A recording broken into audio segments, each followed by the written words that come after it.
विद्या भारती।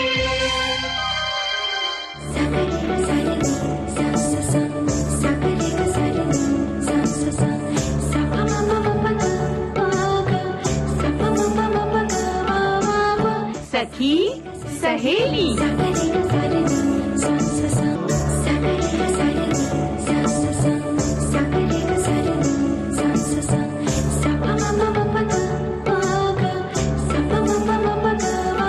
सखी सहेली।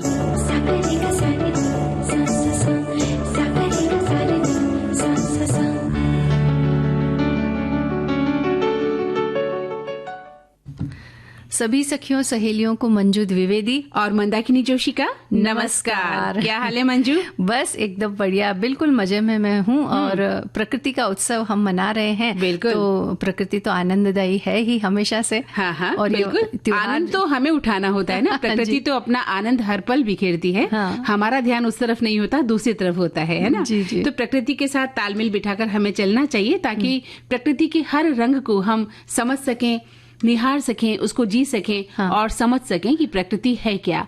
और देखिए, इन दिनों हम छठ पूजा का इतना पावन पर्व मना रहे हैं जो प्रकृति के बहुत करीब हमें ले जाता है। तो इस पर्व की जो छठा है वो बहुत निराली है। इस पर हम बात करेंगे आज के इस कार्यक्रम में।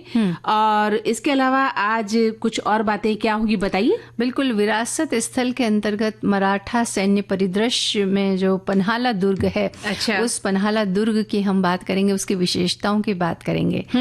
इसके साथ ही एक हमारा विषय है नया परिवेश नई बहू। देखिए अब है ना, शादियों का सीजन अब आ ही रहा है ना। कुछ ही दिनों बाद बिल्कुल एकादशी आएगी, उसके बाद से विवाह आरंभ हो जाएंगे, है ना। तुलसी विवाह के बाद में बिल्कुल 1 तारीख के बाद शुरू होने वाले हैं। हाँ, तो बहुत सारी शादियां होंगी। लड़कियां जो है बहुएं बन करके अपने नए घरों में जाएगी। जब नए परिवेश में वो जाती है तो बहुत सारे मन के अंदर एक उथल पुथल मची होती, कैसा घर होगा, कैसे लोग होंगे, कैसा वातावरण होगा, मेरे साथ कैसा व्यवहार होगा, क्या करूंगी क्या नहीं करूंगी। इन सभी बातों का हम उस पर बातचीत करेंगे आज। और देखिए, इसके अलावा हम बातें हल्की फुल्की में करेंगे कि उपहार में चॉकलेट देने का हम अक्सर प्रयास करते हैं, प्रचलन में है कि क्या ले जाएं, चलिए चॉकलेट ले जाते हैं। बच्चों के लिए क्या ले जाएं, चलिए चॉकलेट्स का पैकेट ले जाते हैं। हालांकि ये चॉकलेट्स बहुत ज्यादा देना भी नुकसानदेह होता है, लेकिन फिर भी ये जो प्रचलन है सदियों से चला आ रहा है। जब हम प्यार में होते हैं, अपने दोस्तों को, सहेलियों को जब देते हैं तो एक चॉकलेट उपहार में दे देते हैं।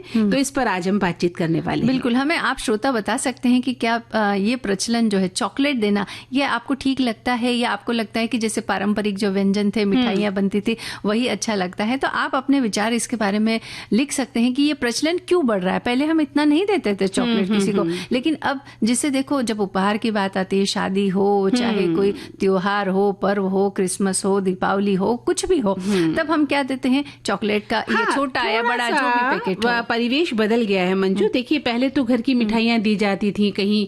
आजकल घर की मिठाइयों की कद्र कम हो गई है। लोग वैसे घर में बनाते हैं, लेकिन जो नई पीढ़ी के बच्चे हैं, नई पीढ़ी के युवा हैं, उनमें जो है चॉकलेट्स का जो प्रचलन है बहुत बढ़ गया है। जैसे वैलेंटाइन डे हम मनाते हैं, उन दिनों चॉकलेट्स की भरमार होती है देने लेने की। तो ठीक है, स्वास्थ्य के लिए नुकसानदेह होती है, अति तो हर चीज की बुरी होती है, लेकिन एक अगर लिमिट में आप किसी चीज को देते हैं उपहार में तो ये आपका प्रेम हो सकता है। लेकिन हमें ये जानना है कि हमारे श्रोता इस बारे में क्या सोचते हैं। उन्होंने क्या कभी किसी को चॉकलेट उपहार में दी?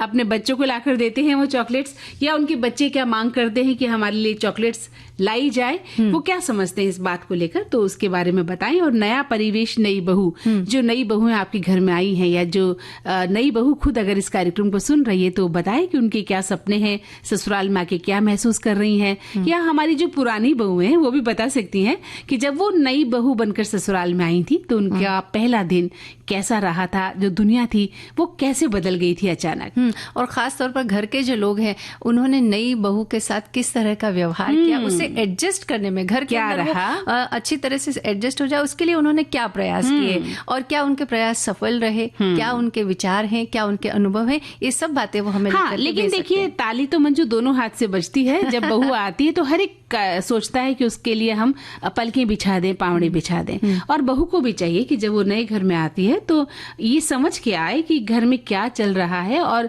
घर की जो भी बातें हैं उसमें एडजस्ट हमें करना ही होगा। कई बार हम विद्रोह कर देते हैं जो हमारे लिए नुकसानदेह होता है। हाँ, लेकिन अगर आपके साथ अन्याय हो रहा है, अत्याचार हो रहा है, अति हो रही है, उसका विरोध तो हर जगह होना चाहिए। फिर वो ससुराल हो, ऑफिस हो, घर हो, परिवार हो, पड़ोस हो, समाज हो, शहर हो, कहीं भी हो सकता है। यही तो हमारे मुद्दे हैं। हाँ, कहीं भी हो सकता है वो विरोध, जहाँ अपमान होता है आपका, जहाँ आपके प्रति ज्यादती की जाती है, उत्पीड़न किया जाता है आपका मानसिक और शारीरिक किसी भी किस्म का। लेकिन आप कितना एडजस्ट हुई या सामने वाले ने आपको कितना एडजस्ट किया, इस पर आज बातचीत हम कर सकते हैं। बहरहाल एक गीत सुन लेते हैं। बिल्कुल, पहले गीत सुनते हैं।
तो गंगा मैया की हमने बात की और छठ पूजा जो है वो गंगा मैया से बहुत कुछ संबंध रखती है। हमारा देश वैसे भी धार्मिक और सांस्कृतिक परंपराओं का देश है। यहाँ हर त्योहार और पर्व अपने अंदर एक गहरा अर्थ और भावनाओं को समेटे हुए है। बिल्कुल। छठ पर्व एक ऐसा पर्व है जिसे प्रकृति, शुद्धता और भक्ति का अद्भुत संगम माना जाता है। बिल्कुल सही कहा मंजू कि छठ पूजा जो है विशेष रूप से बिहार, झारखंड और पूर्वी उत्तर प्रदेश में बहुत ही उत्साह के साथ हम मनाते हैं और ये पर्व सूर्य देव और छठी मैया यानी उषा देवी को समर्पित है। बिल्कुल। सूर्य देवता को जीवन, ऊर्जा और स्वास्थ्य का स्रोत माना गया है। हम मनुष्यों और संपूर्ण जीवन जगत का जो अस्तित्व है वो बनाए रखने के लिए सूर्य का प्रकाश और ऊष्मा अत्यंत आवश्यक है। सूर्य के बिना तो हम जी ही नहीं सकते। जी, बिल्कुल सही कहा। और छठ पूजा में लोग सूर्य की आराधना करते हैं, उनकी कृपा से आरोग्य, समृद्धि और संतान की दीर्घायु की वो कामना भी करते हैं और सूर्य देव की कृपा से मनुष्य को स्वास्थ्य के साथ मानसिक शांति भी मिलती है। बिल्कुल। छठ पर्व की सबसे बड़ी विशेषता होती है इसकी पवित्रता और सादगी। इसमें न कोई आडंबर है न कोई दिखावा, बस केवल शुद्ध मन, निर्मल भाव और प्रकृति के प्रति कृतज्ञता व्यक्त करते हुए इसे मनाया जाता है। बिल्कुल सही कहा। वैसे भी हर पर्व का जो मकसद है वो यही होना चाहिए कि सच्चाई और शुद्धता के साथ हम उस पर्व को मनाएं। तो छठ पूजा के 4 मुख्य दिन होते हैं मंजू। पहला दिन है नहाए खाए, दूसरा दिन खरना, तीसरा दिन अस्ताचल सूर्य को अर्घ्य देना और चौथा दिन सबसे बड़ी बात कि उदयाचल सूर्य को अर्घ्य देकर समाप्त जो है पूजा की जाती है। देखिए, चढ़ते सूरज को तो सभी नमन करते हैं, कहते हैं ना कि उगते सूरज को नमस्कार करना, ये कहावत भी है। लेकिन डूबते सूरज को इस पर्व में अर्घ्य दिया जाता है, उनको प्रणाम किया जाता है और कितनी बड़ी बात है, कितना बड़ा संदेश देकर जाता है ये पर्व। और आज उगते हुए सूर्य की पूजा के साथ ही इस पर्व का समापन हुआ है और इस पर्व की यही विशेषता है कि ये पर्व निर्मलता, संयम और आत्म संयम का प्रतीक है। इसमें प्रकृति की उपासना होती है और ये पर्व सामूहिकता से भरा होता है। नहीं, सब लोग मिलजुल कर इसे मनाते हैं। आप देखिए वो जो घाटों के जो सीन हमने देखे, कितने लोग एक साथ मिलकर इसे मनाते हैं। तो ये इसकी विशेषता है और ये आत्मशुद्धि का पर्व है। साथ ही इसमें मन की निर्मलता के साथ ईश्वर की आराधना की जाती है। बस कुछ नहीं चाहिए, बस मन निर्मल हो और मन जो है ईश्वर की भक्ति में रमा हो तो हो गई आपकी छठ पूजा। बिल्कुल बिल्कुल सही कह रहे हो आप। और इसी भावना को ध्यान में रखते हुए छठ पूजा का पर्व जो है हम मना रहे हैं। और हमारे बहुत सारे श्रोताओं ने कुछ बातें लिखी है। एक एक करके हम पढ़ के सुनाते। एक साथी लिख रहे हैं कि 4 दिनों तक मनाया जाने वाला छठ पर्व भगवान सूर्य और छठी मैया को समर्पित है। इस पूजा का चौथा और आखिरी दिन विशेष रूप से उषा अर्घ्य के रूप में जाना जाता है। छठ पूजा की शुरुआत नहाए खाए से होती है, जिसमें व्रतधारी स्वच्छता और शुद्धता का पालन करते हैं, स्नान करते हैं, सात्विक भोजन, चना दाल, लौकी की सब्जी, आंवला, मूली ग्रहण करते हैं। पहले दिन 2 बार खाना, दूसरे दिन व्रती जो है 1 टाइम का सात्विक भोजन, गुड़ चावल की खीर और रोटी खाते हैं। उसके बाद 24 घंटे का निर्जला अनुष्ठान होता है और आज सुबह उदयागामी सूरज को फल पकवान के डाला सहित अर्घ्य देकर संपन्न ये हो गया है। और अब एक छोटा सा ब्रेक ले लेते हैं, उसके बाद आगे और भी हम बात करेंगे। चलिए।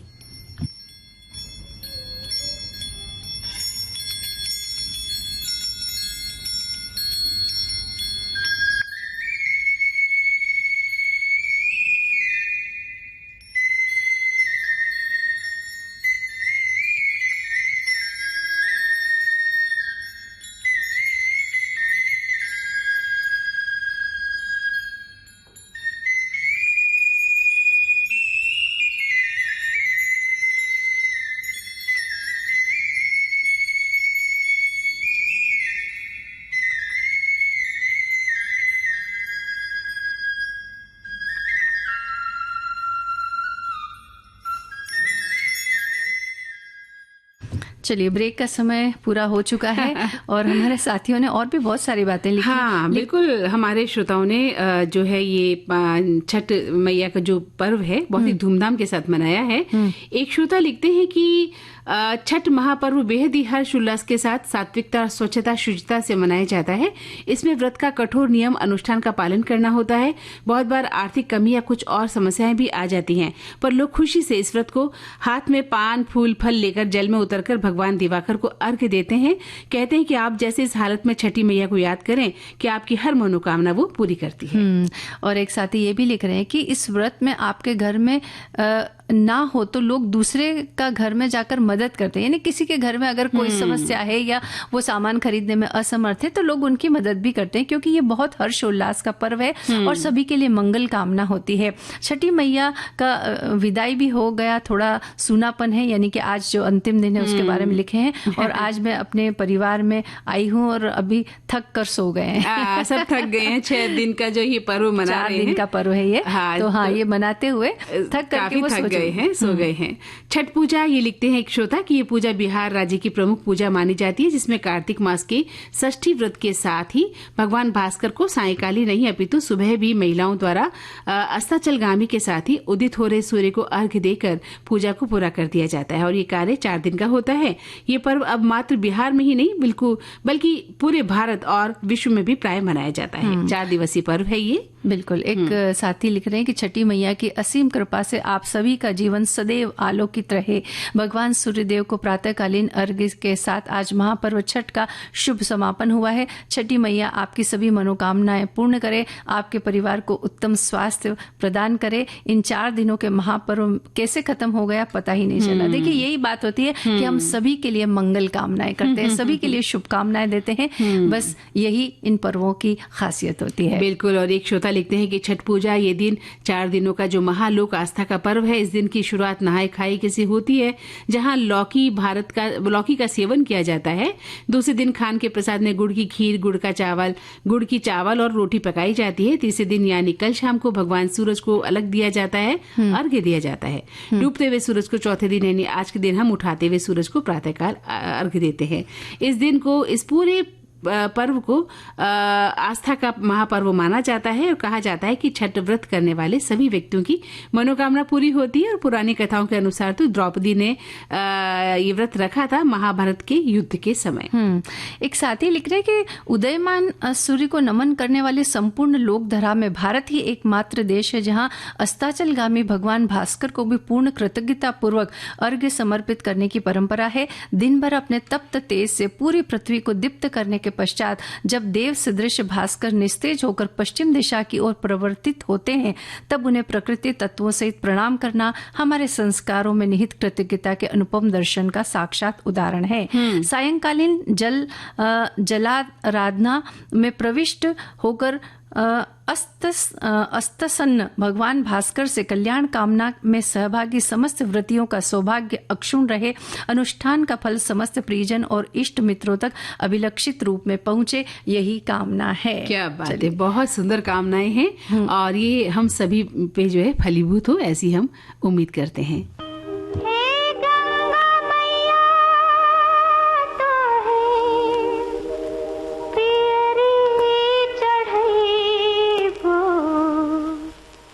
सैया से कर दे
हाँ, तो मंजू कभी कभी जो है घूमने जाना भी बहुत अच्छा लगता है और पर्यटन पर जब हम निकलते हैं तो बहुत सारी चीजों को अपने साथ समेट कर भी लेकर आते हैं। बिल्कुल, वहाँ की यादें, वहाँ की संस्कृति, वहाँ का खान पान, वहाँ के परिदृश्य जो भी है सब हम हमारे साथ समेट कर लेकर के आते हैं। हाँ, तो आज हम कहाँ जा रहे हैं? विरासत स्थल है हमारा मराठा सैन्य परिदृश्य के अंतर्गत 12 किले हैं, उनमें से एक किला है पन्हाला। तो आज वहाँ चलेंगे।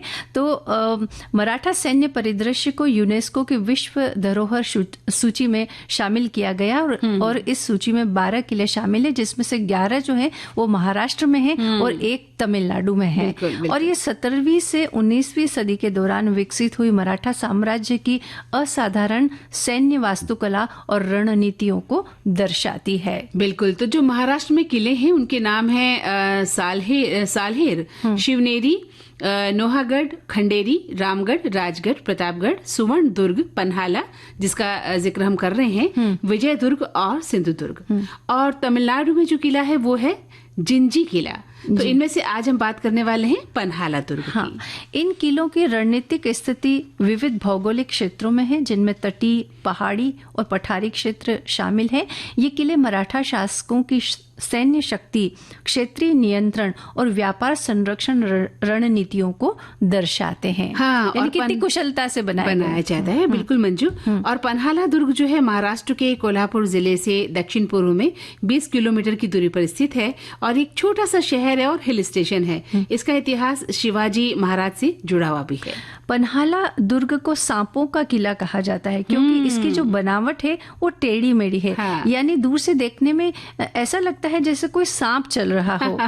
ये सह्याद्री पर्वत श्रृंखला से जुड़े ऊंचे भूभाग पर स्थित है और इस किले का आकार कुछ त्रिकोण सा है और चारों ओर इसके परकोटे भी हैं। बिल्कुल।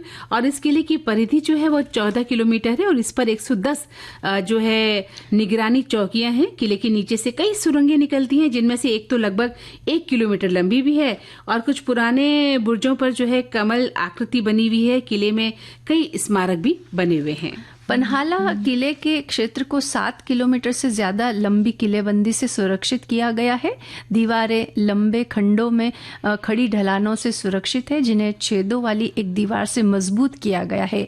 शेष खंडों में 5 से 9 मीटर ऊंची बिना दीवार वाली प्राचीरें हैं, जिन्हें गोल बुर्जों से मजबूत किया गया है, जिनमें सबसे उल्लेखनीय है राजदिंडी।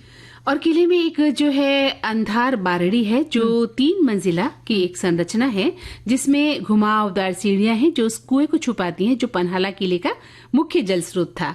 और इस संरचना को किले के भीतर एक किले की तरह डिजाइन किया गया है ताकि आपातकाल के समय इसमें आश्रय लिया जा सकता था। किले के केंद्र में अंबर खाना नाम का एक अन्न भंडार क्षेत्र है, जो बीजापुरी वास्तुकला शैली में बना है। इसमें गंगा, जमुना और सरस्वती कोठी नामक 3 इमारतें हैं, जिनकी भंडारण क्षमता काफी अच्छी है। इनमें चावल, नाचनी और वरई जैसे धान संग्रहित किए जाते थे। ये 16 खंडों में विभाजित है और अन्न को निकालने की भी इसमें बहुत ही उचित व्यवस्था की गई है। बिल्कुल। और अंबर खाना के बगल की अगर हम बात करें तो एक धर्म कोठी बनाई गई है यहाँ पर। यहाँ से जरूरतमंदों को अनाज वितरित किया जाता था और साथ ही एक सज्जा कोठी भी है, जहां से नीचे घाटी का जो दृश्यावलोकन हम कर सकते थे। हाँ, ये जो धर्म कोठी है, देखिए अगर कोई ऐसा व्यक्ति है जो धन का जिसके पास अभाव है या धान का अभाव है, नहीं खरीद सकते हैं, तो उनके लिए भी ऐसी व्यवस्था की गई थी कि वो वहां आए और धान लेकर के जाए अपनी जरूरत के मुताबिक और अपने घर गृहस्थी को आगे बढ़ाए। और 3 दरवाजा, 4 दरवाजा और वाघ दरवाजा, ये किले के दोहरे प्रवेश द्वार हैं। 3 दरवाजा के बीच में एक प्रांगण है जिसमें मेहराबें हैं। प्रांगण के भीतरी द्वार अत्यधिक सजाया गया है और इसमें बारीक नक्काशीदार आकृतियां भी हैं। बिल्कुल, बहुत सुंदर तरीके से जो है आकृतियां गढ़ी गई हैं। और राजदिंडी जो गढ़ है, आपात स्थिति में इसका इस्तेमाल किया जाता है। निकास रूपों में इसको एक माना जाता है जो आज भी सुरक्षित है। और इस किले में महाकाली मंदिर, सोमेश्वर मंदिर और अंबाबाई के समर्पित जो है मंदिर भी हैं। बिल्कुल। और इसी संदर्भ में हमारे कुछ श्रोताओं ने भी कुछ बातें लिखी हैं। एक साथी लिखते हैं कि पन्हाला किला महाराष्ट्र के समृद्ध इतिहास, वीरता और स्थापत्य कला की प्रतिभा का प्रमाण है। पन्हाला किला सिर्फ ऐतिहासिक स्थल नहीं है, ये महाराष्ट्र के अतीत की एक अविस्मरणीय यात्रा है। इसी साल हम सतारा गए और तब कोल्हापुर में हम पन्हाला किला देखने गए थे। किले की हालत हमने देखी और किले का रखरखाव भी हमने देखा, और थोड़ा वहाँ पर खंडहर है, लेकिन फिर भी वो देखने में बड़ा आनंद जो है वो आता है। क्योंकि जब हम इतिहास से परिचित होते हैं ना मंदाकिनी जी, बड़ा मजा आता है। मतलब ऐसा लगता है कि देखिए हमारे जो पूर्वज थे किस तरह से उन्होंने युद्ध लड़े थे, किस तरह की स्थापत्य कला में वे विश्वास रखते थे, और उसकी सुरक्षा के किस तरह के इंतजाम किए गए जाते थे। ये सब देखने में बड़ा मजा आता है। और देखा जाए तो अगर हम जिस जगह जाते हैं उसका अगर हम पहले थोड़ा इतिहास पढ़ लें, जैसा अभी आपने कहा, तो मजा जो है ये दोगुना हो जाता है। क्योंकि हमें लगता है कि जो हमने पढ़ा था वो हम ढूंढने लगते हैं कि वो चीजें कहाँ हमें दिखाई दे रही हैं, वो चीजें कहाँ हैं यहाँ पर। और जब वो कहीं हम मिस करते हैं या हमें नहीं दिखाई देती है कि पुराने किले हो गए, खंडर हो गया है, तो हम उन यादों को ताजा करते हैं कि अच्छा हमने किताब में ये पढ़ा था, वो जरूर यहाँ होगा, वो आकृति जरूर यहाँ होगी। तो इस तरह से हमें जो है बहुत ही अच्छा लगता है इन जगहों पर जाना और देखना। एक श्रोता लिखते हैं कि ये स्थल भारतीय विरासत स्थल के रूप में इसे घोषित कर दिया गया है यूनेस्को द्वारा, और ये स्थल बहुत ही सुंदर भी है। और एक साथी ये भी लिख रहे हैं, महाराष्ट्र के कोल्हापुर के पास स्थित पन्हाला किला छत्रपति शिवाजी महाराज से जुड़ा एक ऐतिहासिक पहाड़ी किला है। अपनी ऊंचाई और प्राकृतिक सुरक्षा के कारण ये एक रणनीतिक गढ़ था, और 1659 यानी 1659 में जो उसके बारे में भी उन्होंने उस इतिहास जो आदिलशाही वंश था उस जमाने में, वो उसका जिक्र भी कर रहे हैं। बिल्कुल। हाँ। और ये किला पवन खिंड के युद्ध के लिए प्रसिद्ध है, और इसके बारे में और भी इसकी स्थापत्य कला के बारे में भी उन्होंने कुछ जानकारी हमें दी है। और एक श्रोता लिखते हैं कि पन्हाला एक ऐतिहासिक किला है जो महाराष्ट्र के कोल्हापुर जिले में सह्याद्री पर्वत श्रृंखला में स्थित है, और इसका निर्माण जो है 1178-1209 ईस्वी के बीच शिल्हण नामक शासक जो थे भोज द्वितीय ने करवाया था। और ये दक्कन क्षेत्र के सबसे बड़े और सबसे महत्वपूर्ण किलों में से एक है, जो शिवाजी महाराज के इतिहास से भी जुड़ा हुआ है। तो अब एक कार्यक्रम में थोड़ा सा विराम लेते हैं। ब्रेक के बाद हम एक गाना आपको सुनवाएंगे। चलिए।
ब्रेक का समय पूरा हो चुका है मंदाकिनी जी। हमने पन्हाला दुर्ग की बात की, और अब एक गाना बिल्कुल सुनते।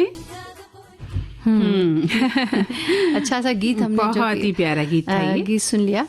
अब हम बात करते हैं नया परिवेश नई बहू। देखिए शादियों का सीजन अब लगभग आ ही गया है, तो बहुत सारे बच्चों की शादियां होगी, नई बेटियां जो है वो बहुएं बन करके अपने घर में जाएंगी। और जब लड़कियों की शादियां होती, बहुत एक मन के अंदर उथल पुथल चलती रहती है कि जिस घर में मैं जाऊंगी कैसे रहूंगी, कैसे लोग होंगे, कैसा खान पान होगा, कैसा व्यवहार मेरे साथ होगा, क्या मेरी आज़ादी तो नहीं छीन ली जाएगी, या वहाँ मैं कैसे काम करूंगी, मेरी कोई मदद तो करेगा या नहीं करेगा, साथ देंगे कि नहीं देंगे, ऐसी तमाम सारी बातें होती है। तो हम आपसे ये कहना चाहेंगे कि एक लड़की जो अपना पूरा घर, परिवार, शहर, अपने माता पिता, अपने भाई बहन, अपने दोस्त सबको छोड़ करके, बल्कि कई लड़कियां तो अपनी अच्छी खासी नौकरी को छोड़ करके भी वो शादी करके दूसरे शहर में जाती है, तो यानी वो बहुत कुछ छोड़ करके जाती है। तो घर वालों की भी ये जिम्मेदारी वहाँ बन जाती है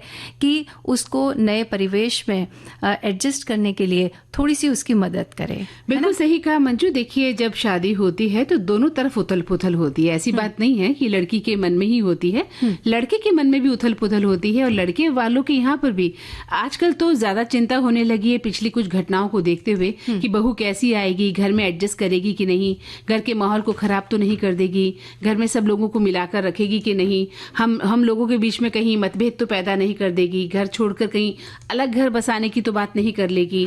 तो इस तरह की बहुत सारी बातें दोनों तरफ होती हैं। ऐसा नहीं कि लड़की के मन में ही होती है, लड़का भी उतना ही चिंतित होता है कि जो नई आने वाली लड़की है वो उसके साथ गृहस्थी किस तरह से बिताना चाहती है, क्योंकि लड़का भी यही चाहता है कि अच्छी लड़की आए और कदम ताल मिलाकर अपनी गृहस्थी की शुरुआत करे। तो ठीक है, नई बहू जब आती है तो बिल्कुल लड़के वालों को चाहिए कि हम उन्हें स्नेह और उत्साह के साथ उसका स्वागत करें। मन में कोई दुराग्रह या पूर्वाग्रह नहीं होना चाहिए, है ना। जैसे कुछ घटनाएं हम सुन लेते हैं तो वो पालते हुए हम किसी का स्वागत करें या कहीं व्यंग बाण करें। घर की ननंदे अक्सर व्यंग बाण कर देती है भाभीियों पर, तो इस तरह की कोई बात नहीं होनी चाहिए, ताकि जो नई बहू आई है बिल्कुल वो एक कोरी स्लेट है उस वक्त ना, उसके मन में कुछ भी नहीं है, नए ख्वाब हैं, नए उत्साह हैं। उसका स्वागत करते हुए उनको घर में आप आगमन दें, उनका भरपूर स्वागत करें, प्यार दें, मोहब्बत दें और एक और सबसे बड़ी बात, उसकी संपूर्ण आजादी को आप छीन ना ले। अब वो अपने घर में अब क्या है ना, आजादी तो मंजू ऐसी बात है कि इसकी कोई परिभाषा नहीं है कि हम किसको आजादी कह रहे हैं, है ना। अभी क्या होता है कि हम बहुत सी चीजें ऐसी सोचते हैं कि जाते ही हम ठीक वैसा ही जीवन जी लेंगे जैसे हम माता पिता के यहाँ जी लेते हैं कि मम्मी मैं अपनी सहेली के जा रही हूँ या पापा मैं घूमने जा रही हूँ। तो ऐसा भी नहीं होता है। नया घर है, उसके कुछ रीति रिवाज होते हैं, हमें उनका पालन करना होता है। लेकिन हाँ, आपको कोई बंधक बनाकर आपकी जो स्वतंत्रता को छीन रहा है उसका जरूर विरोध होना चाहिए। लेकिन ये मान के चलिए कि जब आप एक नए घर में आती हैं या लड़का भी जब अपने ससुराल आता है ना, तो वो अपने घर जैसा व्यवहार नहीं कर पाता, उसे अपने ससुराल के नक्शे कदम पर थोड़ा चलना ही पड़ता है। तो बहू को भी अपने परिवार, जो नए ससुराल में वो गई है, वहाँ के रीति रिवाज मानने पड़ते हैं। तो इस बारे में हमारे बहुत सारे श्रोताओं ने कई सारी बातें लिखी है, तो एक एक करके हम आपको बताते हैं। एक साथी लिख रहे हैं कि जब एक नई बहू अपने ससुराल आती है तो उसे एक नए माहौल और परिवार के अनुकूल ढलना होता है और इसी तरह परिवार को भी उसका स्वागत करना चाहिए। इसके लिए बहू को सकारात्मक सोच रखनी चाहिए, परिवार के सदस्यों का सम्मान करना चाहिए, रीति रिवाजों को अपनाना चाहिए और सभी का ख्याल रखना चाहिए। जबकि परिवार को नई बहू को स्वीकार करने, सहारा देने और उसे बेटी की तरह मानने की आवश्यकता होती है ताकि रिश्ता सहज हो सके। दूसरे घर की लड़की कितनी भी पढ़ी लिखी और डिग्री होल्डर हो, पर नए परिवेश में आकर थोड़ा सा अंतर हो ही जाता है, तो दूसरे परिवार को थोड़ा एडजस्ट करना चाहिए। 25 साल की बहू से 45 साल की प्रौढ़ का व्यवहार की आशा नहीं करना चाहिए। बहुत महत्वपूर्ण बात इन्होंने लिखी है कि ये उम्र का तकाजा होता है। आप देखिए कि उसकी उम्र अभी मात्र 25 साल है और उससे जीवन का अनुभव उतना नहीं है। लेकिन जबकि जो सास ससुर या बड़े बुजुर्ग और जो घर में होते हैं उनको जीवन का बहुत अनुभव होता है, तो अपने अनुभव के आधार पर वो उसके साथ व्यवहार करें। हाँ, ये बात बिल्कुल सही है कि जो नई बच्ची आई है उसको नहीं पता है कि सुबह कब उठना है, या ठीक है उसकी माँ ने उसे सिखाया है कि बेटा ससुराल में आपको जल्दी उठना है, माता पिता के चरण छूने हैं और चाय पानी की व्यवस्था करनी है। लेकिन फिर भी जो ससुराल पक्ष है उनका ये एक कर्तव्य बनता है कि वो अपनी बहू को अपने घर के जो दैनिक कार्य हैं उनके बारे में समझा दे। एक श्रोता लिखते हैं कि नई बहू, नया प्रवेश, नया माहौल बहुत ही अलग किस्म की बात है और हम ना खुद पर प्रेशर बनाएं कि बहू जल्दी ही हमारे माहौल में नहीं ढल रही है। हम खुद भी परेशान हो जाते हैं, साथ में अपनी बातों से, अपने तानों से बहू को परेशान कर देते हैं कि तुम इस मोबाइल में ध्यान दे रही हैं, या तुमने ऐसा क्यों नहीं किया, तुमने वैसा कर दिया, ये बहुत गलत है, हमें ऐसा नहीं करना चाहिए। तो ये इस तरह की बातें जो है हमें नहीं करनी चाहिए। आज जब वो आई है आपके यहाँ शादी करके, तो कल वो ढल भी जाएगी। ऐसी कोई गलती ना करें जिससे बहू को बुरा लगे, और बड़ों को समझाने के लिए कुछ समय उनको देना चाहिए कि बहू को समझाना है। थोड़ा स्पष्ट नहीं लिख पाए, अपनी बात तो लिख रहे हैं, हाँ। लेकिन तरीके से नहीं लिख पाए। कुल मिलाकर ये यही कह रहे हैं कि किसी भी चीज में जल्दबाजी न करें, हाँ। और थोड़ा समय दें। बिल्कुल। एक साथी ये भी लिख रहे हैं कि नई बहू का आगमन किसी भी परिवार के लिए एक नया आरंभ होता है। ये केवल 2 व्यक्तियों का नहीं बल्कि 2 परिवारों और 2 संस्कृतियों का भी मिलन है। नया परिवेश नई बहू का अर्थ है एक ऐसी यात्रा जिसमें समझ, अपनापन और समायोजन की भावना सबसे ज्यादा मायने रखती है। और एक एक करके इन्होंने टॉपिक वगैरह भी लिखे हैं कि नई बहू के लिए नया परिवेश, जब कोई लड़की विवाह के बाद नए घर में आती है तो उसके लिए सब कुछ बदल जाता है, और परिवार की भूमिका के बारे में और ऐसे बहुत सारे पॉइंट्स इन्होंने लिखा। बहू की भूमिका के बारे में, बदलते समय की नई सोच, इन सब बारे में इन्होंने काफी विस्तार से बात लिखी है। जी, एक श्रोता लिखते हैं कि नया परिवेश नई बहू का एक मैं किस्सा मजेदार बताना चाहता हूँ आप दोनों को, कि मेरे पेरेंट्स की नई बहू यानी सखी सहेली प्रोग्राम की सखी मेरी धर्म पत्नी हमारी शादी के अगले दिन से नोटिस किया कि सखा यानी मैं सुबह उठते ही पूजा रूम में हाथ जोड़ता हूँ और सीधे रेडियो में विविध भारती शुरू कर देता हूँ। ड्यूटी से वापस आकर विविध भारती शुरू कर देता हूँ। धर्म पत्नी के पीहर में रेडियो का इतना चलन नहीं था और मैं रेडियो विविध भारती का दीवाना हूँ। कुछ दिनों बाद मेरी माताजी ने मेरी धर्म पत्नी से कहा कि लाडी अचंभित मत हो, रेडियो विविध भारती मेरे बेटे की पहली पत्नी है। और ये सुनकर हम हंस पड़े। जाहिर सी बात है उनकी पत्नी को बुरा लगेगा। चलिए, ये बड़ी मजेदार बात है। एक साथी ये भी लिख रहे हैं कि नया परिवेश नई बहू हमारी जगह बदलता है तो हम अच्छे से नींद नहीं आती है। नई बहू तो अपना घर, अपने माँ बाप, अपने भाई बंधुओं को छोड़कर आती है। नए लोगों को अपनाने के लिए बीज लगते ही पौधा उगता नहीं है, उसमें खाद पानी समय समय पर डालना पड़ता है। इसी तरह से नई बहू जब आती है तो उसमें प्रेम और सम्मान रूपी खाद पानी डालना पड़ता है, जिससे वो पौध पेड़ बनकर हमारे घरों को प्यार की छांव से और फल फूल से भर देती। यानी यही कि थोड़ा सा धैर्य रखिए, हाँ। आते ही उससे ये उम्मीद मत करिए कि सब ढल जाए, सही हो जाए और हम सब बैठ जाते हैं काम धाम छोड़कर। अब बहू आ गई है, उसी का कर्तव्य है कि वो हम सबको संभालेगी। ऐसा नहीं होना चाहिए। धीरे धीरे रफ्ता रफ्ता एक समय बीतने दीजिए और बहू अपना आप आपके माहौल में ढल जाएगी।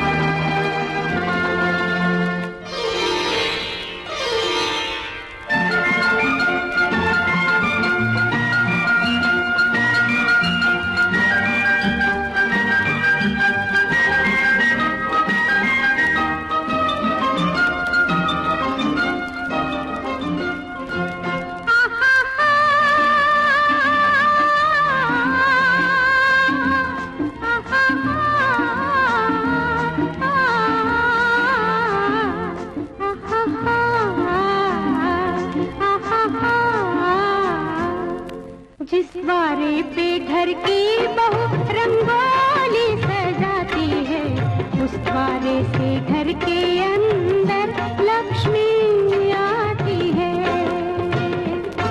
जिस द्वारे पे घर की बहू रंगोली सजाती है, उस द्वारे से घर के अंदर लक्ष्मी आती है।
गैया घर की माँ बनकर दूध पिलाती है।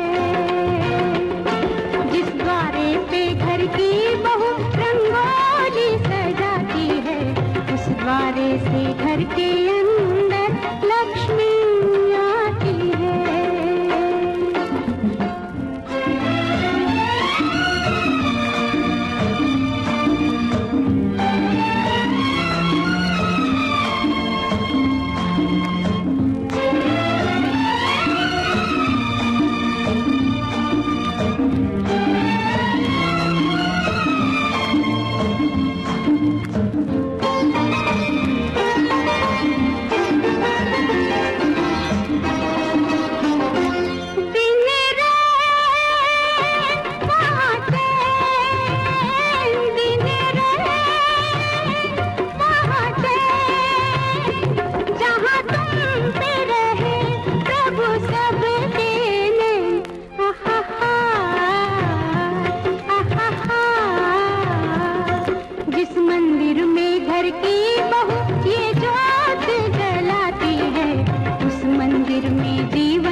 भाई मंजू, ये गीत तो बहुत ही सुंदर सुनवाया आपने, और है ना, बहुत ही प्यारा गीत है ये। हाँ, मीठा गीत, अब मीठी मीठी बातें भी हो जाए। हाँ।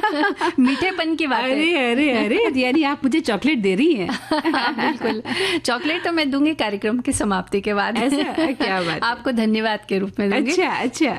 हाँ, लेकिन देखिए, जब भी कोई विशेष दिन हो, जैसे कि कोई किसी की वर्षगांठ हो, जन्मदिन हो या कोई त्योहार हो, तो ऐसे विशेष अवसरों पर लोग एक दूसरे को उपहार देकर अपने स्नेह और शुभकामनाओं को व्यक्त करते हैं।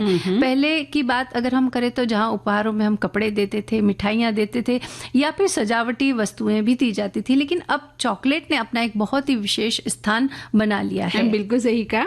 और चॉकलेट जो है आजकल जो है प्यार, खुशी और अपनेपन का प्रतीक भी बन गई है। जब कोई व्यक्ति किसी को चॉकलेट देता है तो उसके साथ भावनाओं की मिठास भी बांट देता है, और ये हर उम्र के लोगों को पसंद आती है और किसी भी अवसर पर दी जा सकती है, इसलिए इसका प्रचलन जो है बहुत बढ़ रहा है। हाँ, पहले उपहार में मिठाई का प्रचलन प्रमुखता से था, लेकिन अब चाहे दीपावली हो, रक्षाबंधन, क्रिसमस, न्यू ईयर जैसे अवसरों पर लोग चॉकलेट बॉक्स देना ज्यादा पसंद करते हैं। इस बदलाव के पीछे कई कारण हैं, जैसे कि चॉकलेट का जो आकर्षक रूप होता है वो है, विभिन्न स्वाद और डिजाइन में ये उपलब्ध है इसलिए भी देते हैं, और इसकी लंबी शेल्फ लाइफ होना और सुंदर पैकेजिंग होना ये भी एक कारण है। यानी चॉकलेट अगर किसी ने दी है या हम किसी को दे रहे हैं तो उसे बहुत दिनों तक रखा जा सकता है।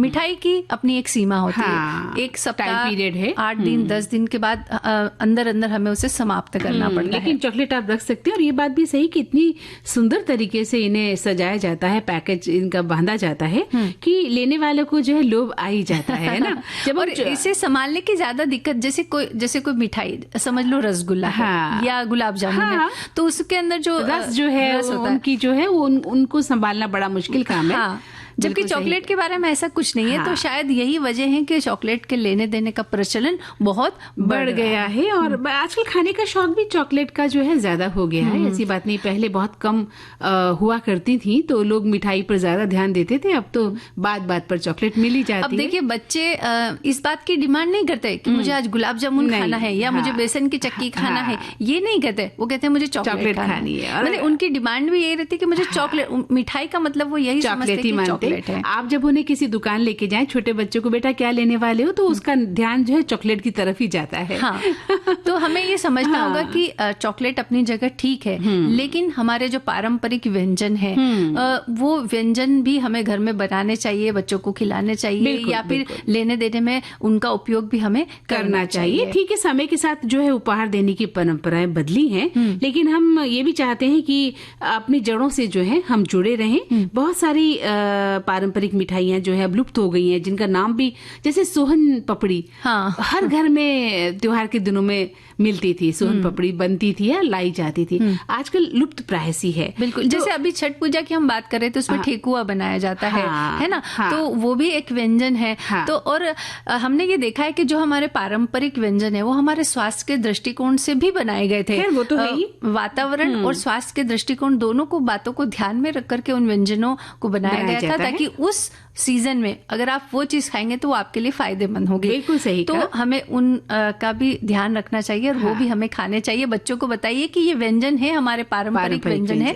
चॉकलेट के अलावा आप इन्हें भी खाइए, ये हमारे स्वास्थ्य के लिए भी चॉकलेट तो देखा जाए तो अगर रोज अगर खाने के हम आदी हैं तो वो हमारे स्वास्थ्य के लिए नुकसानदेह है, इसमें कोई दो राय नहीं है। हमारे साथियों ने भी बहुत सारी बातें लिखी, हम लेते हैं। बिल्कुल, क्या कह रहे हैं हमारे साथ? लिख रहे हैं कि बातें हल्की फुल्की, इस बात में गिफ्ट में चॉकलेट देने का जो चलन है, ये चलन बहुत अच्छा है। खास करके आप उपहार अगर किसी छोटे बच्चे को दे रहे हो तो आप डेफिनेटली चॉकलेट दे सकते हैं, लेकिन अगर आप किसी बड़े को दे रहे हैं तो ये थोड़ा ठीक नहीं लगता है। आजकल हम बड़ों को भी चॉकलेट दे देते हैं। मानती हूँ कि चॉकलेट हर कोई जो है पसंद करता है, ना नहीं कहती हूँ इस बात से, लेकिन बड़ों को चॉकलेट देने से पहले हमें थोड़ा सा सोचना चाहिए कि चॉकलेट देना कैसा रहेगा। हालांकि हम बिल्कुल दे सकते हैं चॉकलेट, एक तरीके से बहुत कई तरीके की आती है आजकल, लेकिन थोड़ा सा सोच कर देना चाहिए। बिल्कुल सही कहा आपने कि बड़ों को आप क्या गिफ्ट देना चाहते हैं तो चॉकलेट देने से बचें।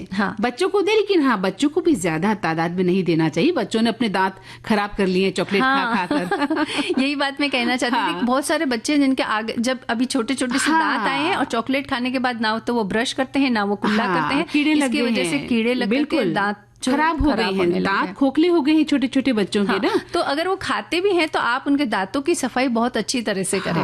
लेकिन फिर भी माता पिता को चाहिए कि एक हिसाब से ही वो चॉकलेट का सेवन करने दें। लाड़ प्यार अपनी जगह है, लेकिन दांतों का ख्याल रखिए ताकि बड़े होकर बच्चों को फिर दुख ना मिले।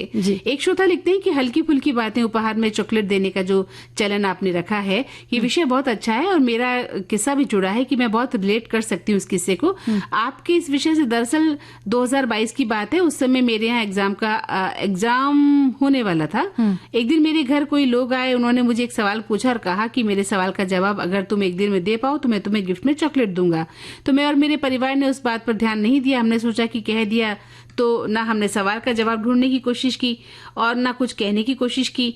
मेरे घर पर लगभग 12 साढ़े 12 बजे के आसपास फिर उन्होंने पूछा कि मैं तो सवाल पूछा था, उसका आंसर आपने ढूंढा कि नहीं? मैंने कहा नहीं, पर उन्होंने कहा ठीक है अब तुम हार गई हो तो हमें सच बताओ कि उनकी गिफ्ट देने की बात को सीरियसली मैंने नहीं लिया था। वो गिफ्ट देने वाले मुझे लगा कि मजाक में चॉकलेट का डब्बा दे रहे हैं, तो ये किस्सा मेरे लिए बहुत खास हो जाता है कुछ।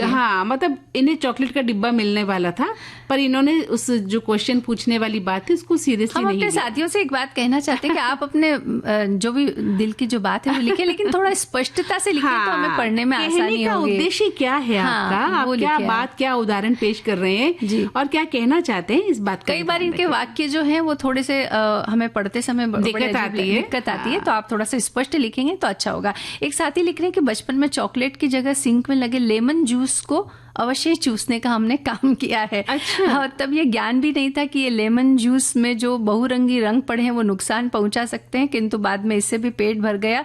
2-4 ही बार चूसने का अवसर मिला गांव में, लेकिन साथी बनिए तो घर में गेहूं ला कर खूब चूसते रहे। इस तरह की इन्होंने कुछ देखिए। अब ये भी बात स्पष्ट समझ नहीं आ रही कि क्या कह रहे हैं। चलिए आगे बढ़ते हैं। ये श्रोता लिखते हैं कि चॉकलेट तो अच्छी लगती है, टॉफी कम पसंद आती है। हम सोशल मीडिया वाली जो बहन है वो दूध से बनी चॉकलेट बनाती हैं, वो अच्छी लगती है और पिज्जा भी पसंद आता है।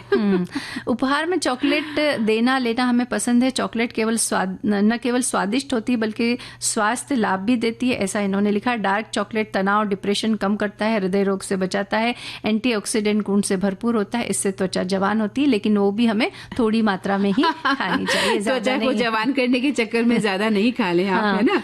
और जैसे ये कह रहे हैं श्रोता कि चॉकलेट खाने से शरीर में सेरोटोनिन और डोपामिन बढ़ जाते हैं, जिससे खुशी और सुकून महसूस होता है। यही कारण है कि इसे उपहार के तौर पर देने से सामने वाले के मूड और रिश्ते दोनों में सकारात्मक असर पड़ता है। ऐसा कहा जाता है कि जब आपका मूड बहुत खराब हो तो आप एक डार्क चॉकलेट खा लीजिए, तो उससे आपका मूड जो है एकदम से सही हो जाएगा। एक साथी ये लिख रहे हैं कि चॉकलेट को उपहार रूप में देने का कारण है कि ये प्रेम, आकर्षण और स्नेह का प्रतीक माना जाता है। चॉकलेट को सौंदर्य और प्रेम से जोड़ा जाता है। वैलेंटाइन डे, एनिवर्सरी आदि अवसरों पर इसे प्रयोग करने का प्रचलन इसी वजह से बढ़ा है। ये जो मैसेज आया सबसे अच्छा मैसेज आया चॉकलेट पर जो लिखा गया है। हाँ। बाकी तो हमें बड़ा दिक्कत हो गई पढ़ने में कि श्रोता कहना क्या चाहते हैं। अब एक गीत सुनते हैं।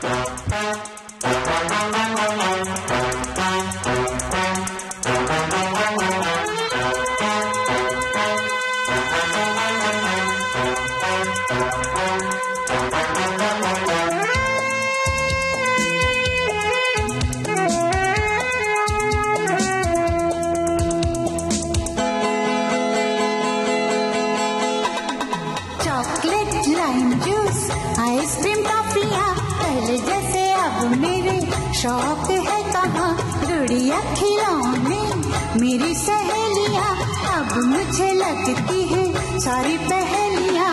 ये कौन सा मोड़ है उम्र का।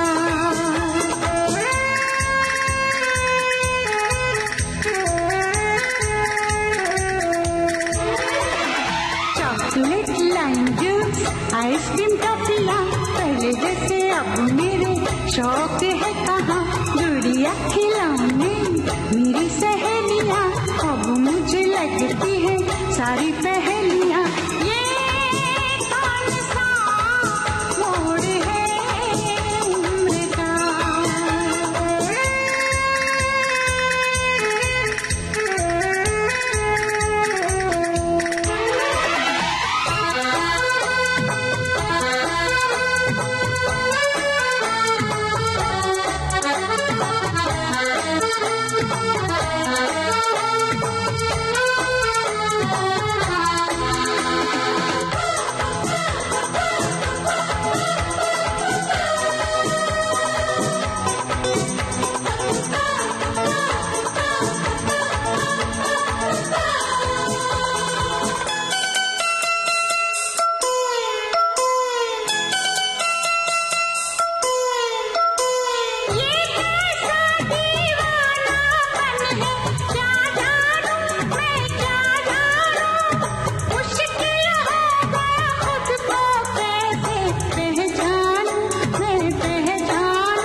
दिन कटता है कटना रतिया, किससे कहूँ मैं ये सारी बत्तियाँ। तो चलिए मंजू, अब तो बहुत सारी बातें आज हो गई हैं और अब कार्यक्रम का वक्त जो है इजाजत नहीं दे रहा कि हम और बातें करें। तो अब आज्ञा दीजिए आप सभी को। मंजू द्विवेदी और मंदाकिनी जोशी का नमस्कार।